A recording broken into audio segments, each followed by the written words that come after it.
Welcome to the OCR Report podcast, brought to you by the OCRReport.com. We are the only podcast to focus exclusively on the elite sport of obstacle course racing, from Spartan to Tough Mudder to the OCR World Championships, and wherever the elites are racing, we are there. My name is Will Hicks, and this is the OCR Report. Jack Bauer, welcome back to the show. It's time to talk about the women. So we've done our intro in our previous episode. We also talked about the men. Let's talk about the ladies at the Spartan Race World Championship 2019. Which women should we watch to see on the podium? If you had to bet $100 of your own money on who the top two will be, no matter which order, which names stand out to you? I wish I could bet money on OCR, because that would be I feel like the safest bet I've ever made in my life. And I would bet this particular bet, because I was going to say in general, betting on OCR probably won't turn out too well based on how unpredictable the season's been. That's right, except for the top two ladies. And every single race except for one of these two ladies were the top two spots. Mm-hmm. I would pick Lindsay Webster and Nicole Mericle. I think that those are the best bets you can make on the sport right now, especially with Susanna not racing. I'm assuming that someone in their third trimester probably would not be a top 10 contender at the Tahoe World Championship, as amazing as Susanna is, but I'm going to guess she's not going to be racing. They wouldn't even let you fly on a plane in the third trimester, so I don't think she'll be there. Okay, yeah, that's a good point. So the real question is, who finishes first, who finishes second between Lindsay and Nicole?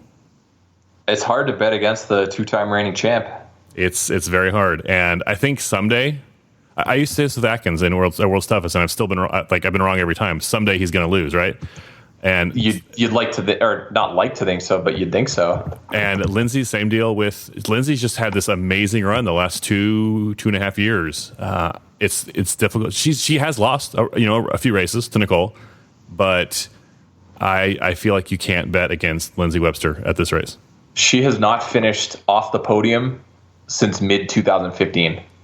Like, Lindsay is automatic. It's just ridiculous. And I know Nicole's been having a great year, but I feel like Lindsay's just kind of mastered Tahoe at this point.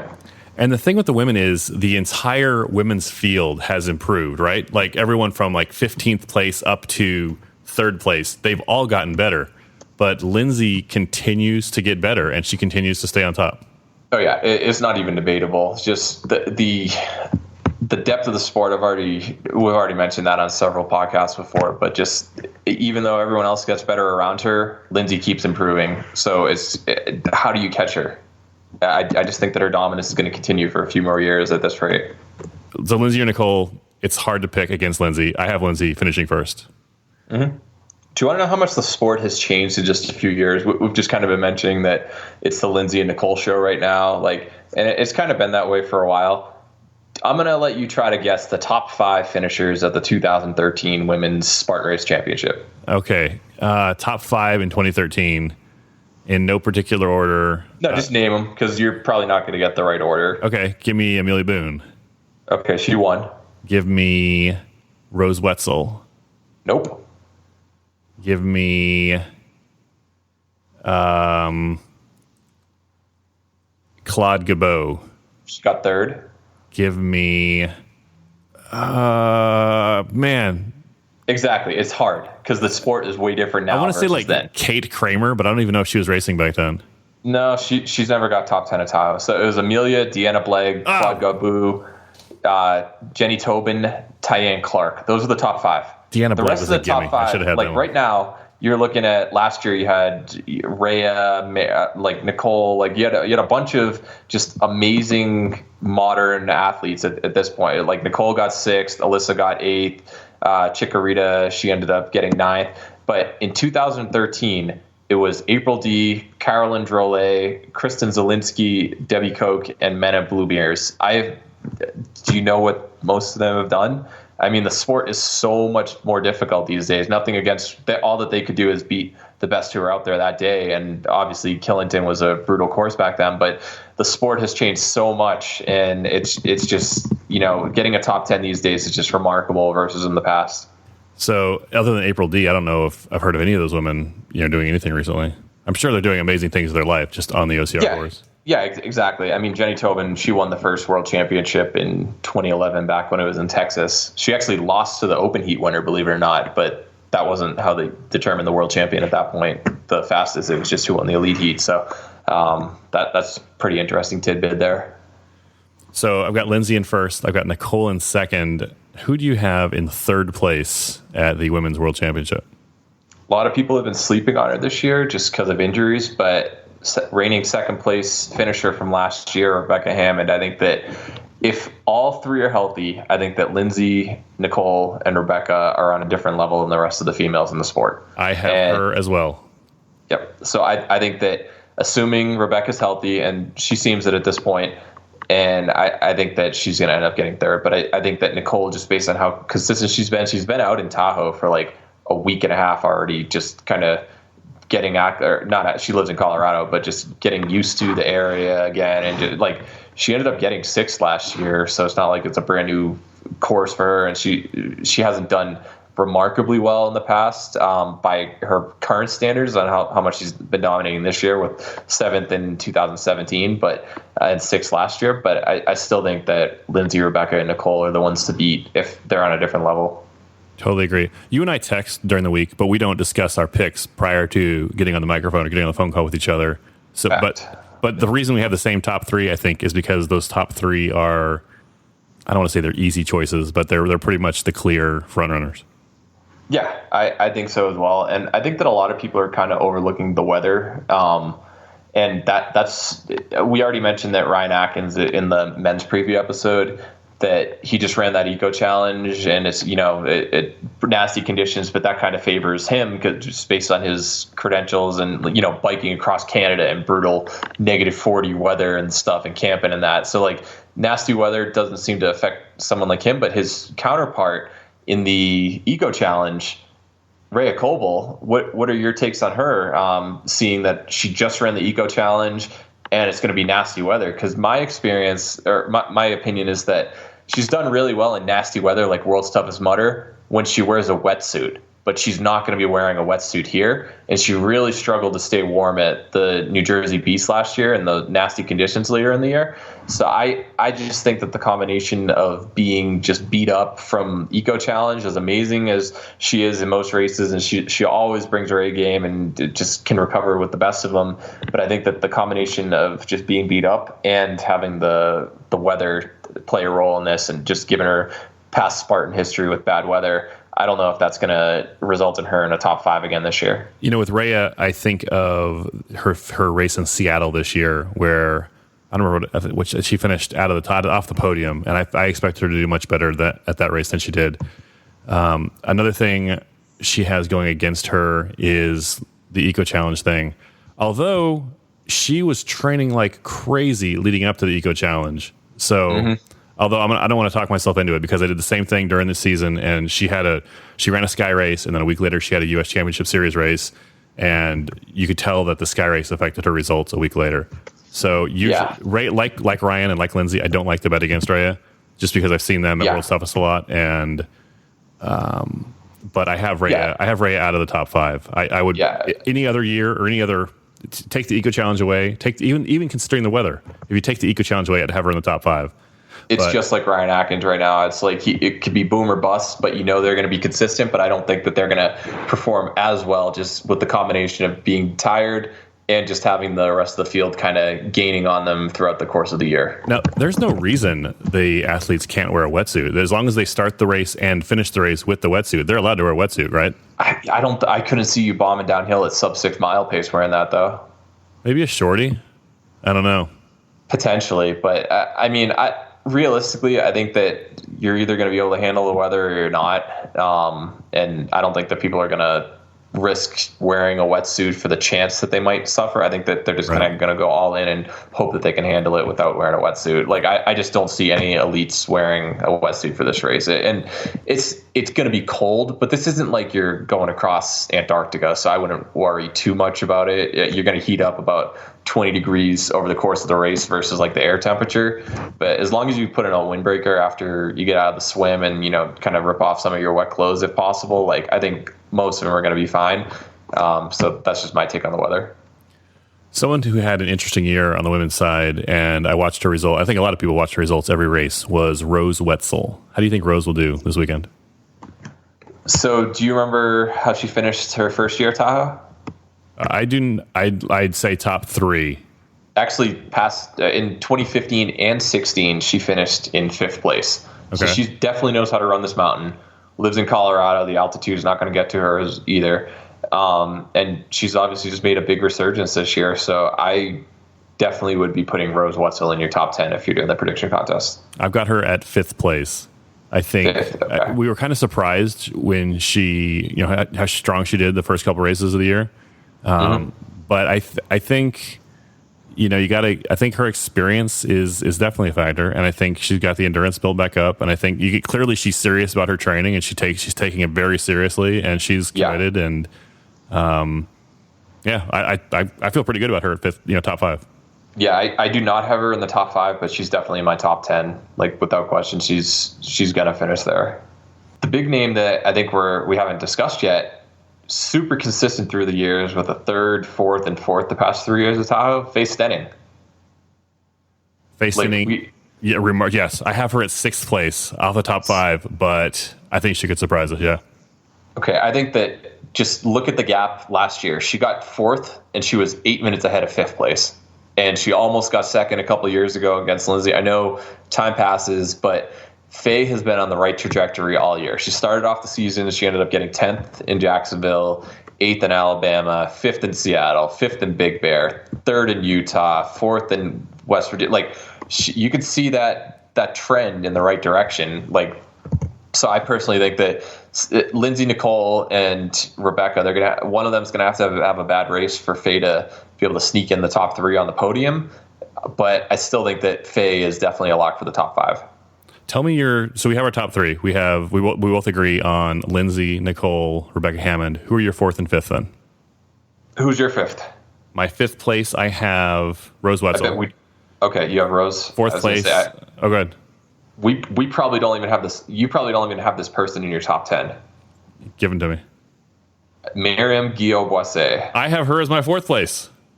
You do? I do. Oh, no way. Okay. She's your 4th? She's my 4th, and I have Faye 5th. Who's your 6th? I'm going to need to look that up. I know the top 5 off my head. All right, let me read you my top 5. I'm guessing I probably put like Leanne. I'll give you my top 10 while you find your top 10. In 1st place, I have Lindsay Webster. 2nd place, I have Nicole Mericle. 3rd, I have Rebecca.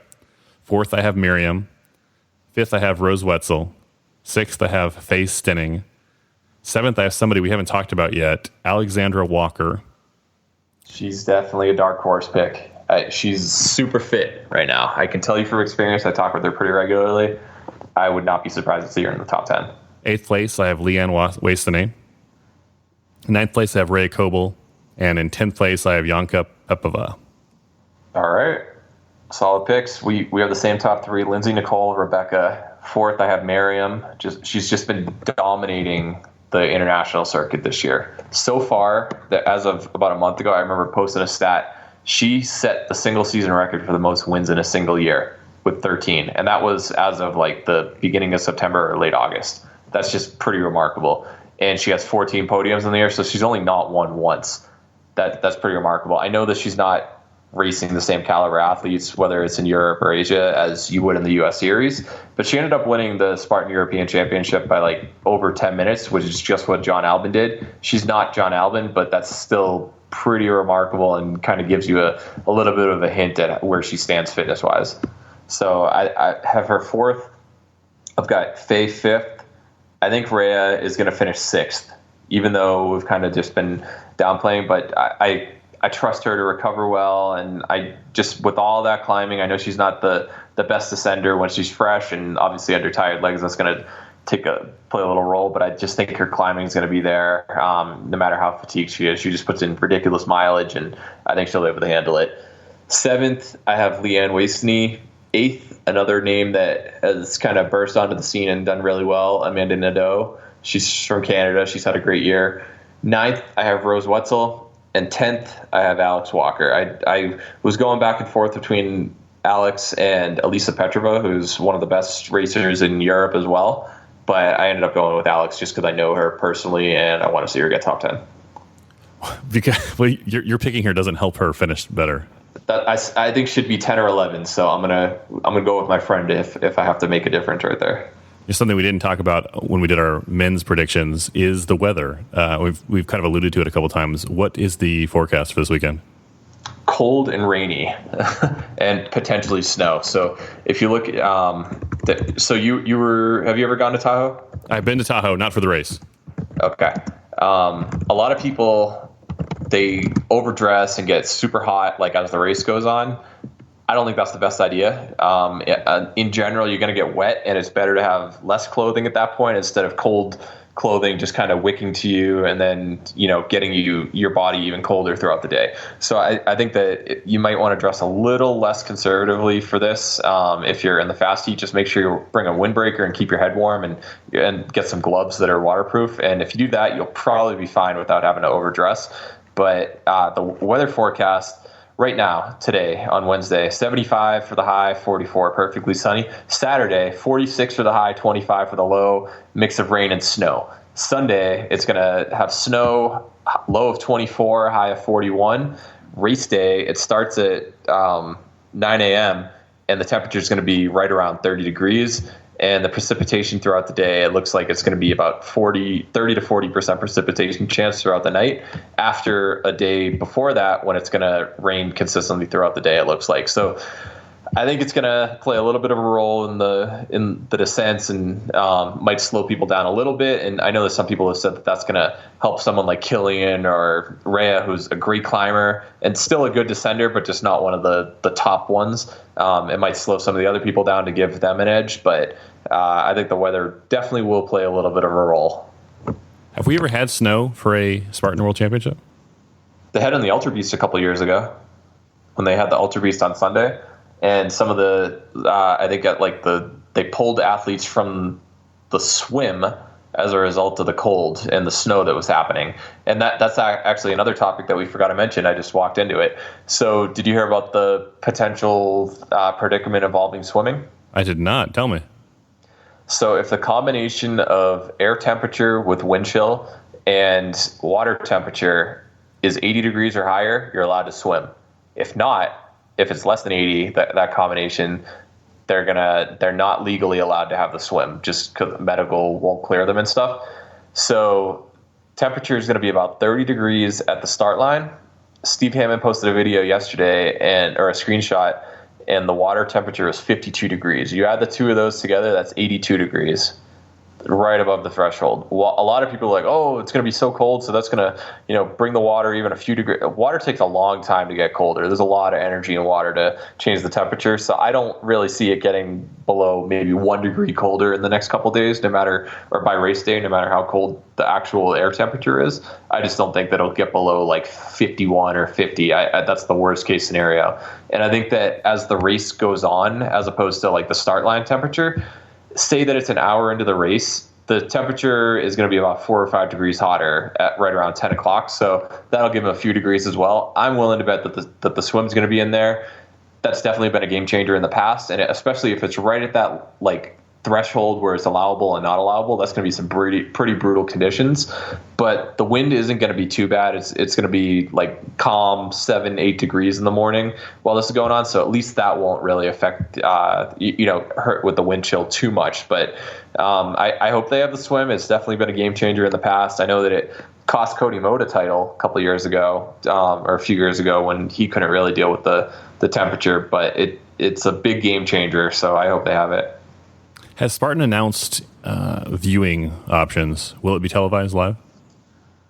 I don't think it's going to be televised live. They're going to have the Instagram stories, and then I believe they're going to put a normal day after production together, and then they're going to put it on around Christmas, I'm assuming, on ESPN or one of the major networks like they've done in the past. Well, Jack, anything else we should watch for with the women this weekend? I think it's still going to be the Lindsay show. She's going to get her third straight win. That's my best guess. But overall, you've kind of seen how the season's shaken out so far. I can't talk. And it's mainly the Lindsay and Nicole show. So I think that Rebecca could spoil that party and get the top three, but I would be willing to bet that those are the top three to beat. And if anyone wants to make their own predictions, they can go to yancycamp.com. Tell me about the prizes one more time. So you said you'd put a link to here in the show notes. So just click on that. It'll bring you to yancycamp.com. All you have to do, you have to go to click on the survey button. It'll bring up a bunch of circles that's kind of like a voting bubble. So whoever you want first, just click the circle next to them and then scroll over to the right. Make sure you get all 10. Do the same thing for the women as you do for the men. And if you have any write-in votes, fill it in after. And there's also a bonus question where do you think the person who is winning each race at the 1 hour mark will end up as the winner? Let me get your opinion on that. So do you think whoever's winning the men's race will end up as the winner, whoever's winning it at the 1 hour mark? Same thing as the women.